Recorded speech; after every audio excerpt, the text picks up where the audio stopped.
नवीन पट्टनायक जारी कले आउ एक बड़ घोषणा जो समस्तंकु मिलिबाकु जाउछि लाभ। ए नहीं सरकारक तरफरु आसिला नुआ सूचना जारी हैला आउ एक नुआ योजना। आसंतु जानिबा संपूर्ण खबर। ता पूर्वरु भिडियोटी को लाइक कमेंट शेयर करी सब्सक्राइब करने को भूलिबेनी। राज्यर बुणाकार एवं आनुषंगिक कार्य में नियोजित कर्मचारी बड़ समस्या दूर करिसेंती राज्य सरकार। इंदिरा आवास बिजु पक्का घर एवं प्रधानमंत्री आवास योजना रे फैमिली बुणाकार मानकु निज बासगृह पाखरे कर्मस्थल एवं तंत्रशाला निर्माण पाई अधिक स्थान मिलिबो। एथिपाई उद्दिष्ट नियम रे परिवर्तन करा जायछि।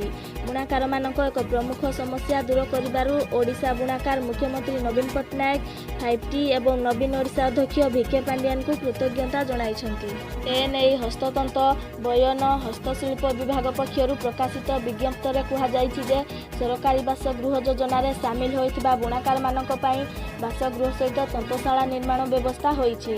लुगा बुणिबा एवं एथिरे व्यवहृत होइथिबा मूल्यवान सामग्री को सुरक्षित भावे रखिबा लागि पर्याप्त स्थानर अभाव देखा देउथिला।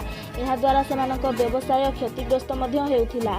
तेणु सेथिपाई ओडिशा बुणाकार महासंघ मुख्यमंत्री दृष्टि आकर्षण करथिले।